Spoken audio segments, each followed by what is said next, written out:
கூட்டணி கட்சிகளும் அந்த மசோதாவை தோல்வியடைய வைத்திருக்கின்றார்கள். இது திமுக பெண்களுக்கு செய்த மிகப்பெரிய ஒரு துரோகம், பச்சை துரோகம். இது எப்படி இருக்குதுன்னா, திமுக பெண் சிசுவை கருவில் கொலை செய்ததற்கு, பெண் சிசுவை கருவிலே கொன்றதற்கு ஈடான ஒரு செயல் திமுக செய்திருக்கிறது. இந்தியாவுக்கு விடுதலை அடைந்து 80 ஆண்டுகள் ஆகின்றனர். இந்த 80 ஆண்டு காலமாக பெண்கள் படிக்க வேணும், வேலைக்கு போகணும், அதிகாரம் வேணும், முன்னேறணும், எம்எல்ஏ ஆகணும், எம்பி ஆகணும், ஆட்சி அதிகாரம் வேண்டும் என்று எவ்வளோ அவங்க வாழ்க்கையில் போராடிட்டு வராங்க. அது இல்லாமல் இந்த 40 ஆண்டு கால கனவு சட்டமன்றத்திலும் நாடாளுமன்றத்திலும் பெண்களுக்கு குறைந்தது 33 விழுக்காடு இடஒதுக்கீடு வேண்டும் என்று எத்தனையோ போராட்டங்கள் நடைபெற்றது. அந்த போராட்டங்களுக்கெல்லாம் முடிவு வருகின்ற காலத்தில் நேற்றைய முன்தினம் மோடி அவர்கள் அவருடைய அரசு நாடாளுமன்றத்திலே மக்களவையிலே பெண்களுக்கு இடஒதுக்கீடு மசோதா, இடஒதுக்கீடு என்றால் பெண்களுக்கு சட்டமன்றத்திலும் நாடாளுமன்றத்திலும் குறைந்தது 33 விழுக்காடு இடஒதுக்கீடு வழங்குகின்ற ஒரு சட்டம் இது. இதை திமுக முதலமைச்சர் ஸ்டாலின் அவர்கள் அதற்கு முந்தைய நாள் கருப்பு உடை அணிந்து அந்த சட்ட மசோதாவை எரித்தது. இது ஒரு தேச துரோக செயல். இது ஒரு மிகப்பெரிய ஒரு குற்றம். அதுவும் மகளிருக்கான இடஒதுக்கீடு மசோதா நகலை ஒரு மாநிலத்தின் முதலமைச்சர் எரித்தது ஒரு தேச துரோகம் செயல். இதற்கு தேர்தல் ஆணையம் அவர்கள் மீது வழக்கு பதிவு செய்ய வேண்டும், அவருக்கு தண்டனை வழங்க வேண்டும். அடுத்தது, இந்த சட்ட மசோதா தோல்வி அடைந்து விட்டது திமுகவால்.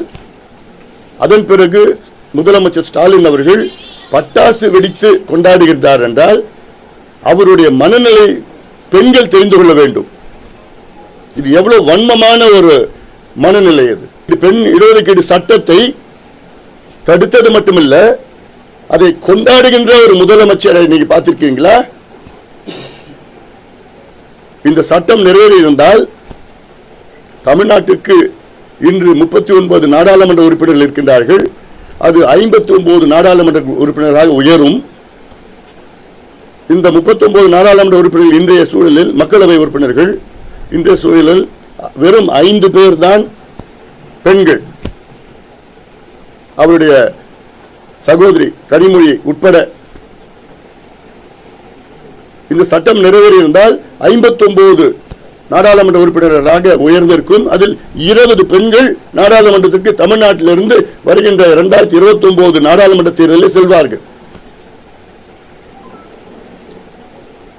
அது மட்டுமல்ல, இப்போ சட்டமன்றத்திலும் கிட்டத்தட்ட 117 பெண்கள் சட்டமன்ற உறுப்பினர்களாக 2031 சட்டமன்ற தேர்தலில் வருவார்கள்.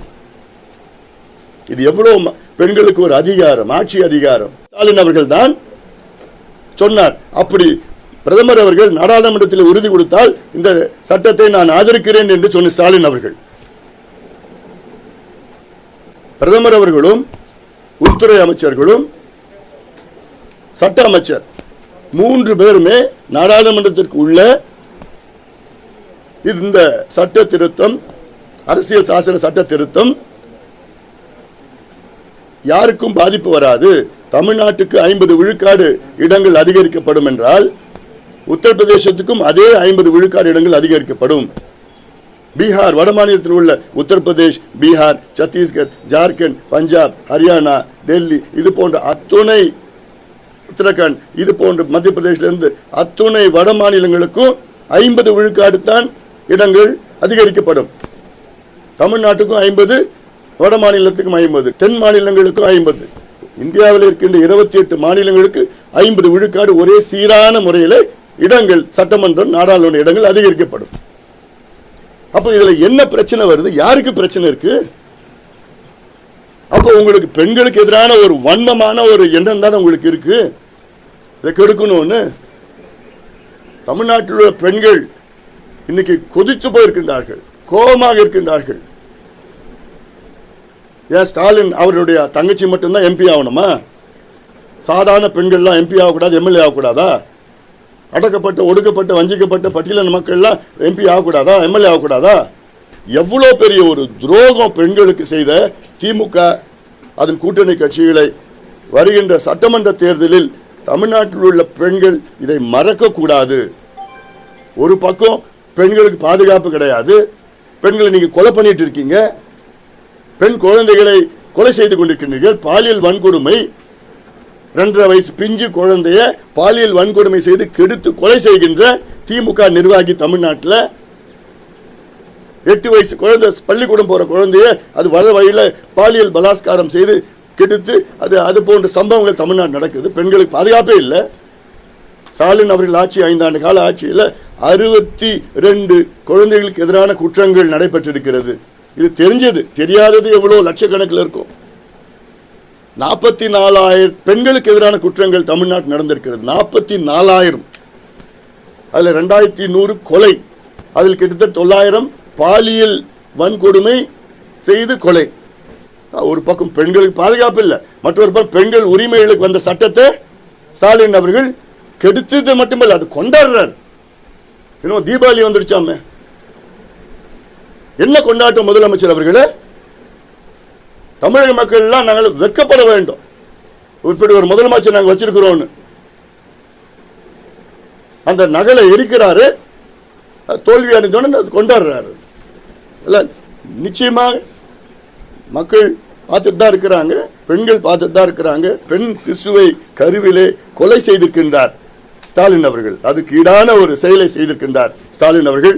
அவர்களை யாருமே மன்னிக்க கூடாது, பெண்கள் மட்டும் இல்ல, ஆண்களும் மன்னிக்க கூடாது. இந்த சட்டம் வரணும், எவ்வளவு போராட்டம், 40 ஆண்டு கால போராட்டம்.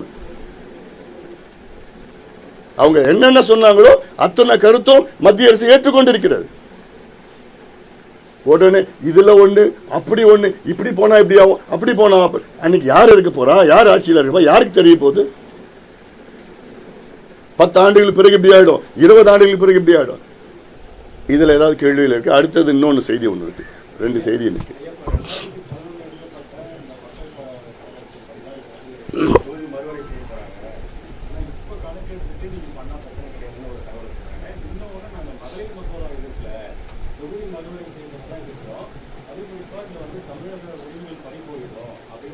எப்படி போங்க, இதான் விளக்கி சொல்லுங்க, எப்படி போங்கன்னு கேட்கிறேன். எப்ப எடுத்தாலும் 50 விழுக்காடு இடங்கள் தமிழ்நாட்டுக்கும் அதிகரிக்கப்படும். உத்தரப்பிரதேஷ், பீகார், ஜார்க்கண்ட், சத்தீஸ்கர், மத்திய பிரதேஷ், பஞ்சாப், ஹரியானா போன்ற வட மாநிலத்திற்கும், தென் மாநிலம் கேரளா, கர்நாடகா, ஆந்திரா, ஹரியானா, தெலுங்கானா, ஒரிசா, மகாராஷ்டிரா போன்ற அத்துணை மாநிலங்கள் ஒரே சீராகத்தான். இன்னும் சொல்ல போனா தமிழ்நாட்டுக்கு 51 விழுக்காடு அதிகரிக்கப்படுகிறது. பீகார், உத்தரப்பிரதேஷ் 50 விழுக்காடு தான் அதிகரிக்கப்படுகிறது. எண்ணிக்கையிலேயே ஒண்ணுமே பிரச்சனை போதில்லை. இது மக்கள் தொகைக்கும் இந்த மறுவரைக்கும் சம்பந்தமே கிடையாது.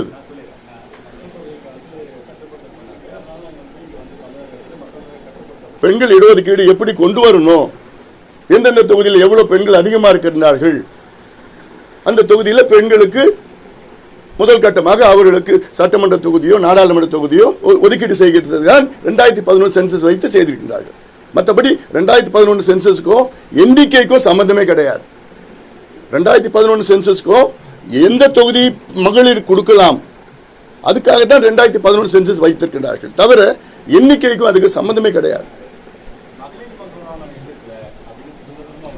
அதான் எதிர்க்கலன்னா அவங்களுக்கு இது வரக்கூடாது, இந்த நேரத்தில் ஏதாவது எதிர்க்கணும். அது எதிர்த்து பட்டாசு கொண்டாடுறாருன்னா என்னதுக்கு அது? அதான் அது வீழ்த்துட்டாங்களா தெரிய போகுது, தேர்தல் யார் யாரை வீழ்த்துறாங்க தெரிய போகுது. பெண்கள் ஒட்டுமொத்தம் தமிழ்நாட்டு பெண்கள் திமுகவை இந்த தேர்தலில் வீழ்த்தி இருக்கின்றார்கள். அது மட்டும் உறுதி.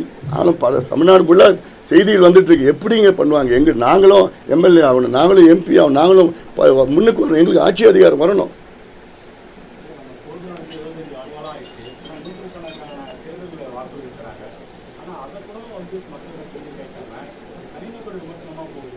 அதான் இப்போ முதலமைச்சர் ஸ்டாலின் அவர்கள் தேர்தல் அந்த பிரச்சார தொடக்கத்தில் 5 ஆண்டு காலம் அவர் செய்த திட்டங்களை வைத்து ஓட்டு கேட்டார், வாக்குகள் கேட்டார். அது எடுப்படல. ஏன்னா மக்களுக்கு அதை பற்றி தெரியல. ஏன்னா அது பொய்யானது. அப்படி எதுவும் திட்டம் நடக்கலை, அதுக்கு நிதி ஒதுக்கீடு நடக்கலை, வெறும் அறிவிப்பு தான் வந்திருக்குது. அதன் பிறகு பார்த்தாரு, பிஜேபி வச்சு ஓட்டு கேட்டார். இதில் பிஜேபி வந்துடும், அப்படி பிஜேபி வந்துடும் அப்படின்னு. அப்புறம் நானும் சொன்னேன், ஐயா ஸ்டாலின் அவர்களே, இது பிஜேபிக்கும் உங்களுக்கும் போட்டி கிடையாது, உங்களுக்கும் பிஜேபிக்கும் போட்டி நாடாளுமன்ற தேர்தல் 2 ஆண்டுகளுக்கு முன்பு முடிஞ்சு போச்சு. நீங்கள் சட்டமன்ற தேர்தலுக்கு வாங்க, இப்போ எம்எல்ஏ தேர்தல் நடக்குது, இது உங்களுக்கும் எடப்பாடி பழனிசாமி அவர்களுக்கும் தான் போட்டி அப்படின்னு சொன்னோன்னே இப்போ அதையும் இப்போ நிறுத்திட்டார். இப்போ வேறு எது இல்லாமல் இப்போ எடப்பாடி பழனிசாமி அவர்களை பற்றியும் என்னை பற்றியும் தனிநபர் விமர்சனம் பண்ணிட்டு இருக்கார். இப்போ அன்புமணினா அசிங்கம், எடப்பாடி பழனிசாமினா இது அப்படி இப்படின்னு சொல்லி என்னமோ வார்த்தை கொச்சையாக பேசிகிட்டு இருக்கார். அது அவருடைய இயல்பு தான். இது எங்களுக்கெல்லாம் புதுசாக இல்லை. எதுவுமே இல்லைன்னா கடைசியில் இதுக்கு தான் வருவாங்க. அவன் பேசணும்னா நாங்களும் பேசுவோம். நிச்சயமாக கிடையாது. தரக்குறைவான அரசியல், தரக்குறைவான ஒரு முதலமைச்சர் பேசலாமா? முதலமைச்சர், முன்னாள் முதலமைச்சரை பற்றி பேசலாமா? தப்பு இல்லை. நீங்கள் உங்கள் சாதனையை பற்றி பேசுங்க. அதுதான் நீங்கள் கேட்கணும். அந்த கேள்வி அவர்கிட்ட கேட்கணும், முதலமைச்சர்கிட்ட கேளுங்க. எனக்கு இல்லை, எடுப்படல, பயத்தில் இருக்கிறாங்க, தோல்வி பயத்தில் இருக்கிறாங்க, தோக்க போகிறோன்னு தெரிஞ்சு போச்சு. உடனே இதை அப்படியே போட்டுக்கிட்டு வேற பண்ணணும். அவர் மட்டும் இல்லை, அவருடைய மகனும் பேசிகிட்டு இருக்காரு. எங்களுக்கும் பேச தெரியும், ஆனால் அந்த அளவுக்கு நாங்கள் போகிறது கிடையாது. இப்போ என்னன்னா 8000 ரூபாய் கூப்பனை பற்றி பேசிகிட்டு இருக்காரு. ஏன் நீங்கள் 5 ஆண்டு காலம் ஆட்சி பண்ணீங்களே, அது மேலே உங்களுக்கு நம்பிக்கை இல்லையா? உங்களோட தேர்தல் அறிக்கை மீது நம்பிக்கை இல்லையா? உங்களோட திராவிட மாடல் மீது நம்பிக்கை இல்லையா? 8000 கூப்பனை வச்சு தான் நீங்கள் நம்புறீங்களா அந்த தேர்தலில்? மக்கள் இதெல்லாம் பார்த்துக்கிட்டு மக்கள் முடிவு பண்ணிட்டாங்க. உறுதியாக அதிமுக ஆட்சிக்கு வருது, எங்கள் கூட்டணி ஆட்சிக்கு வருது, அதிமுக ஆட்சி நடக்குது, அது உறுதியாயிடுச்சு. நான் இப்போ 3 மாதத்துக்கு முன்பு ஒரு நிலை வேற மாதிரி இருந்தது. அந்த மீடியாலாம் சொல்லி கிள்ளி திமுக அப்படி இப்படின்னு ஒளிர்கிறது, மிளிர்கிறது, குளிர்கிறதுன்னு சொல்லிட்டு எல்லாம் என்னமோ வார்த்தையெல்லாம் போட்டுட்டு இருந்தாங்க. அது குறைஞ்சு இந்த தேர்தல் போன மாதத்துலேருந்து அப்படியே டவுன் ஆகிடுச்சு. நாங்கள் அப்படியே வேகமாக ஓடிட்டுருக்கோம், பின்னாடி துரத்திட்டு வராங்க. அவ்வளோதான், துரத்திட்டுலாம் இல்லை, மெதுவாக தோல்வியை ஒத்துக்கிட்டாங்க திமுக. நாங்கள் வேகமாக போயிட்டுருக்குறோம். மிகப்பெரிய வெற்றி எங்களுக்கு காத்துட்டு இருக்குது. அது மக்கள் எல்லாம் முடிவு செஞ்சுட்டாங்க. இன்னொன்று, 2வது செய்தி, இப்போது விஜய் அவர்கள் அரசியலுக்கு வந்திருக்கிறாரு.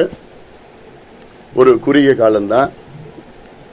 இந்த தேர்தலில் விஜய் உடைய ஆதரவாளர்களுக்கு ஒரு அன்பான ஒரு வேண்டுகோள் நான் வைக்கின்றேன்.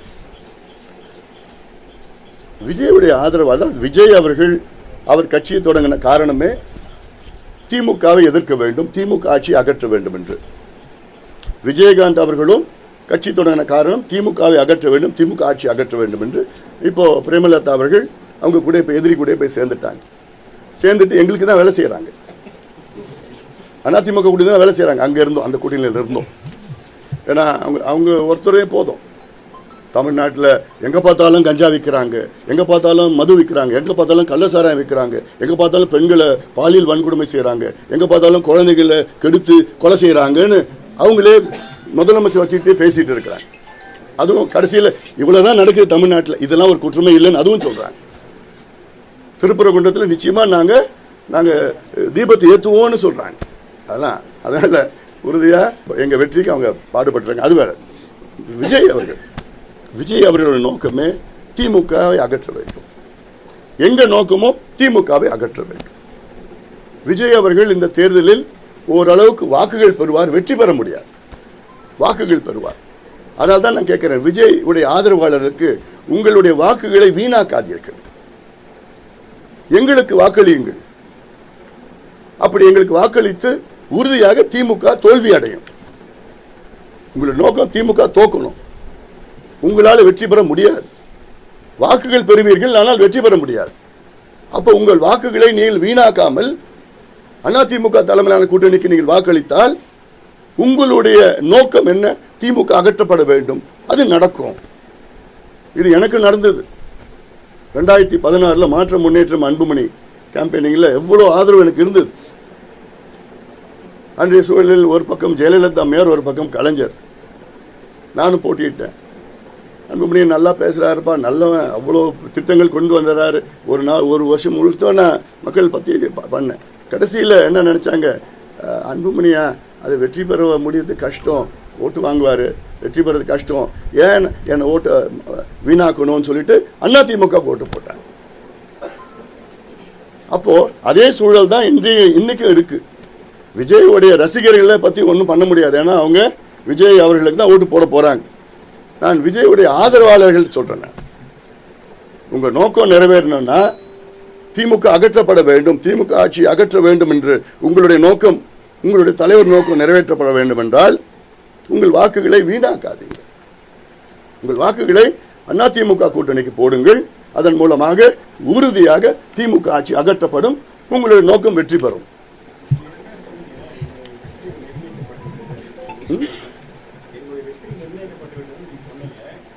எங்களுக்கு 200க்கு மேல போகணும்ல, எல்லா வாக்குகளும் வேணுங்க. பெண்கள் வாக்குகள், விஜய் ஆதரவு வேணும், வாஷ் அவுட் ஆகணும் திமுக. திமுக எதிர்கட்சியை கூட வரக்கூடாது. அதான எங்களோட நோக்கம்.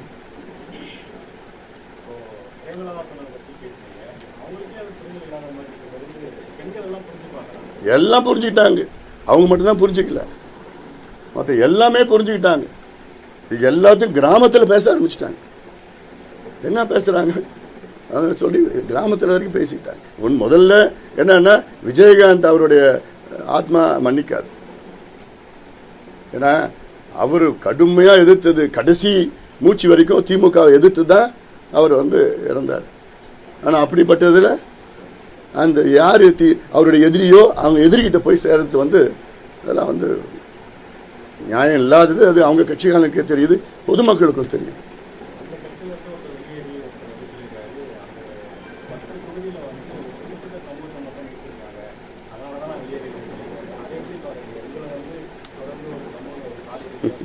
அது உள்ள நான் போக விரும்பலை. அது எல்லாருக்கும் உங்களுக்கும் தெரியும். அது உள்ள நான் அது போக விரும்பலைன்னா அப்புறம் வேற மாதிரி டைவெர்ட் ஆகிடும். இன்னைக்கு இந்த ரெண்டு செய்தி தான் முக்கியமான செய்தி. இது டைவெர்ட் ஆகக்கூடாது. திமுக கருவில் இருக்கின்ற ஒரு பெண் சிசுவை கொலை செய்திருக்கிறது. இந்த சட்டம் வரவிடாமல் தடுத்து நிறுத்தது அதற்கு சமம். அது ரெண்டாவது, விஜய் அவர்களுடைய ஆதரவாளர்கள் அவருடைய வாக்குகளை வீணாக்காமல் திமுக தோல்வி அடைவதற்காக அதிமுக கூட்டணிக்கு வாக்களியுங்கள்.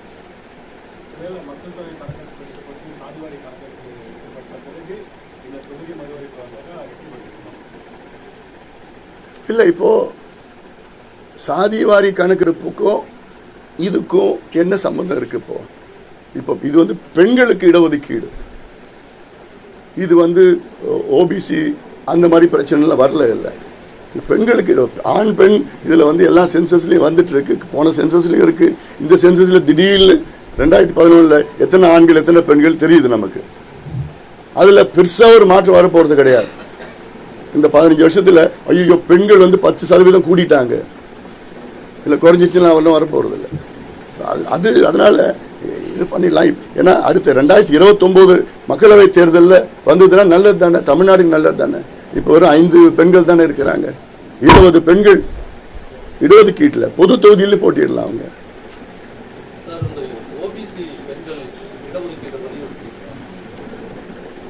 எப்படி புரியல?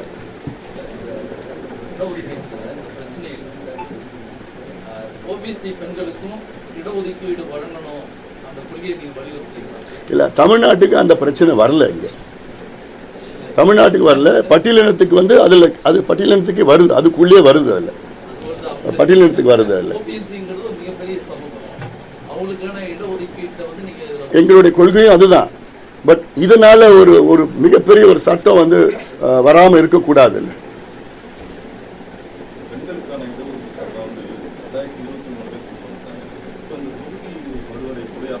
அப்பதானே கொண்டு வர முடியும்.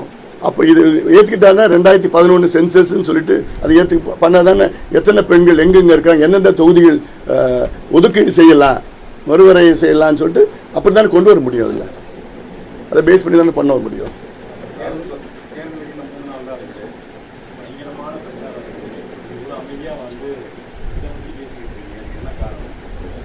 இது எவ்வளோ பெரிய ஒரு துரோகம் நடந்திருக்கு, பெண்களுக்கு எதிரான துரோகம். அது நீங்கள் அவ்வளோ பேச மாட்டீங்க, அதனால தான் நான் பேசுகிறேன் உங்ககிட்ட. நீங்கள் விவாதமாக பார்த்து போட்டு என்னென்னமோ இவ்வளோ இருக்கு. இதை தினம் விவாதமாக 2 நாளில் எவ்வளோ கொதிச்சு போயிருக்கிறாங்க பெண்கள். இவர் ஒரு மசோதாவை தோற்கடித்த திமுக அதுக்கப்புறம் பட்டாசு வெடித்து கொண்டாடுறாருன்னா என்ன வன்மமான ஒரு எண்ணத்தில் இருக்கிறார். என்ன தோல்வி இது? என்ன முதல் தோல்வி? ஏன் அதுக்கு முன்னாடி என்ன தோல்வி வந்துருச்சு? இல்லை அதுக்கு முன்னாடி என்ன தோல்வி வந்துருச்சா? இல்லை அதுக்கு அதிமுக ஆட்சி, அதிமுக அண்ணா திமுக ஆட்சி.